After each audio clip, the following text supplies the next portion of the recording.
I would highly be pleased if the Honorable Chief Guest, Srimati Vandana Kumari ji, say something in their own words about the today's seminar. Thank you, ma'am. Thank you, sir. Welcome. सबसे पहले तो मैं हमारे बीच में DDL kit के जो administration आए हैं, डायरेक्टर एमडी आए हैं और उनके साथ आशु मैम, मैं इनका बड़ा थैंक्स करती हूँ कि जिन्होंने आज मुझे यहाँ पे बुलाया और मेरा ये सेकंड टाइम है। देखिए, जब ये वर्ड हम देख रहे थे बीडीआई, तो ये बड़ा बिल्कुल सर से सही बोला कि हमें पता ही नहीं क्या हो रहा है।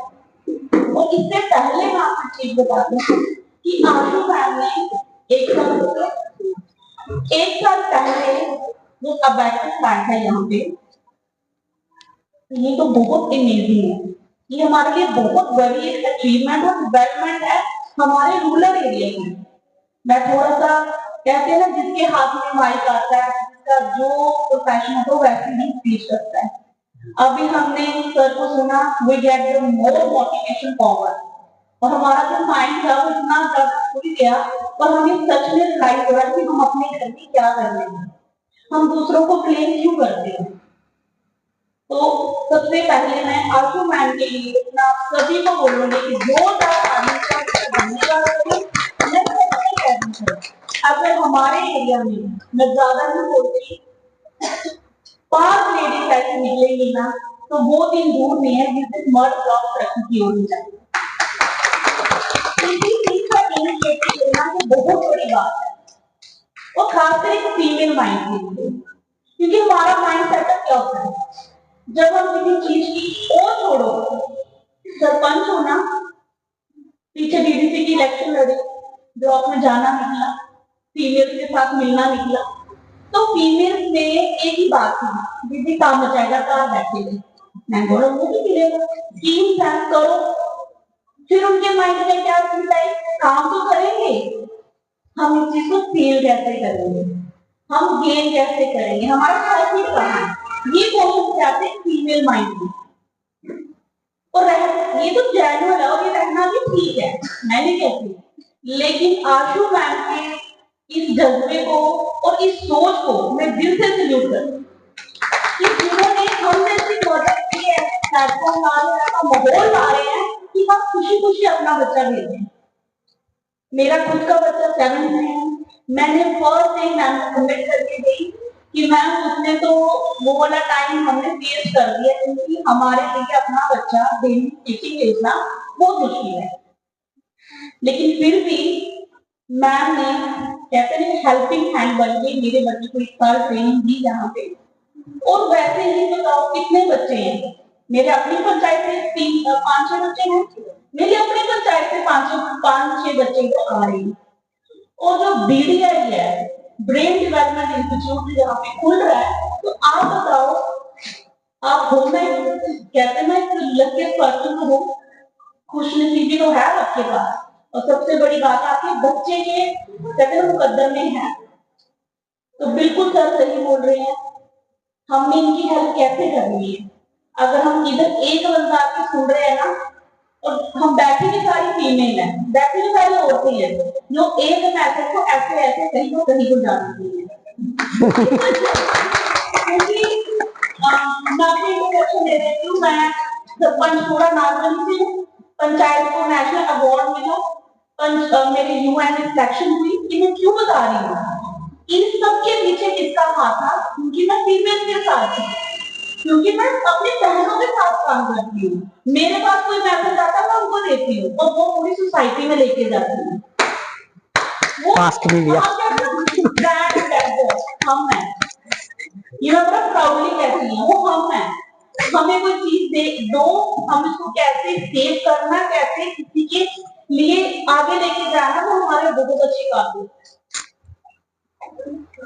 मैं अभी देख रही थी, मेरी छोटी बहन पीछे बैठी है, जो कि ताड़ियां मार रहे थे, तो they have to very different, कहते हैं ना इंप्रेशन है कि वो ताड़ी मार रहे हैं, है ना, ये होता है, ये चीजें मैं बहुत जगह देखती हूँ।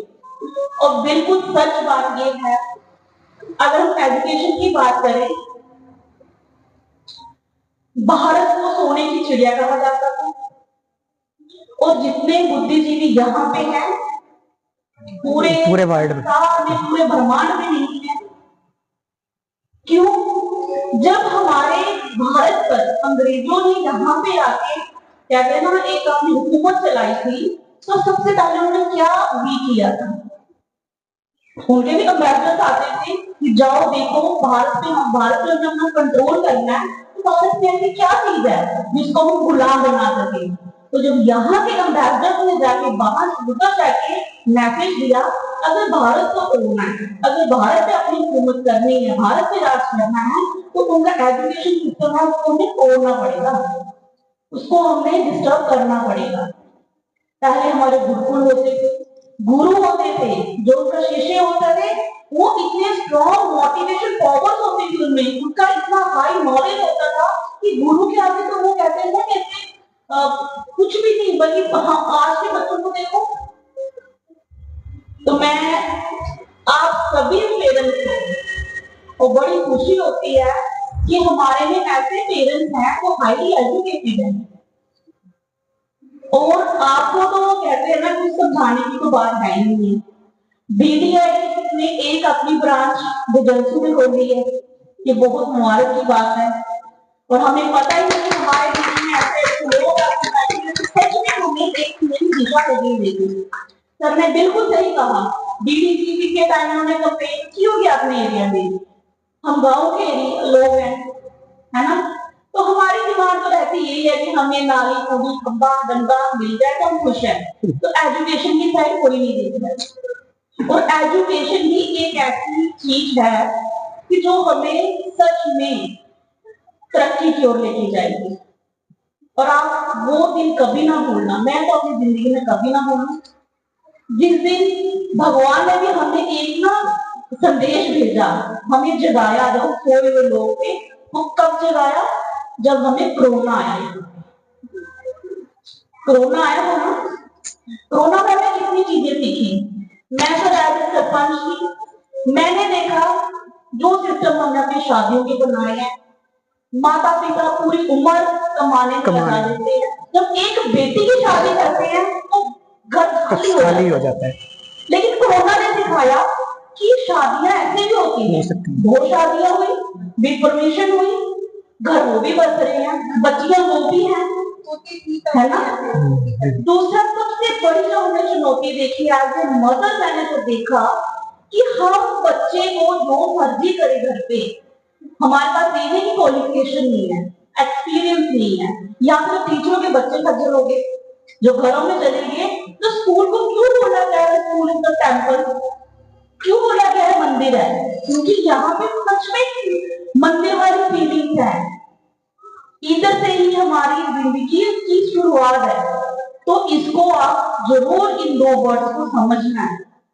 टीचर को ऐसे नहीं रोल मॉडल बोला गया है। मेरी छोटी बेटी है, नर्सरी में है, मैं उसको कुछ भी बोल दूं ऐसे नहीं ऐसे, मेरी मैम ने कहा ये ठीक है आप कर लो। तो इसीलिए कहा जाता है teacher is the role model of student.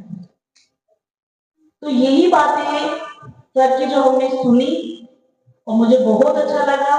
मैं अगेन आशु मैम का थैंक्स करती हूँ जिन्होंने मुझे फिर मोटिवेट कर दिया कि मैं भी कुछ सोचूं बच्चों के। मैं उस टाइम आई, मैंने मैम के जो बातें सुनी, जो सच में मैं इनसे बड़ी ही इंस्पायर हूँ, उनकी इंस्पिरेशन। अब मैं कहीं भी जाती हूँ तो मैं कभी तो जरूर करती हूँ, क्योंकि जिस दिन सोसाइटी को ज्यादा नहीं कहती 10% ऐसी लेडीज मिल ना, तो वो तरक्की की राह कभी बंद नहीं होगी, कभी बंद नहीं हो सकते। क्योंकि अपनी लाइफ में हर ये तो हर एक कदम पे एक नया चैलेंज ले रही है। तो मैं भगवान के आगे में यही दुआ करूंगी कि इनकी जो सोच है और इनकी जो कहते हैं ना क्रिएटिव माइंड है, इसको और उपलब्धियों की ओर लेके जाए, ताकि हम जैसे पेरेंट्स यहाँ के बैठे सुने और घर जाके बच्चों को थोड़ा थोड़ा हम भी मोटिवेट करें। तो मैं दोबारा से मैम का और पीछे हमारे सर बैठे हैं, मैं इनका बड़ा थैंक्स करती हूँ, और इनकी जो जोड़ी है सच में कमाल की है कि मैम ना और भी पीछे रहते हैं। तभी मैडम यहाँ पे बैठे हैं हमारे बीच में। मैं अगेन थैंक्स करूंगी। Thank you.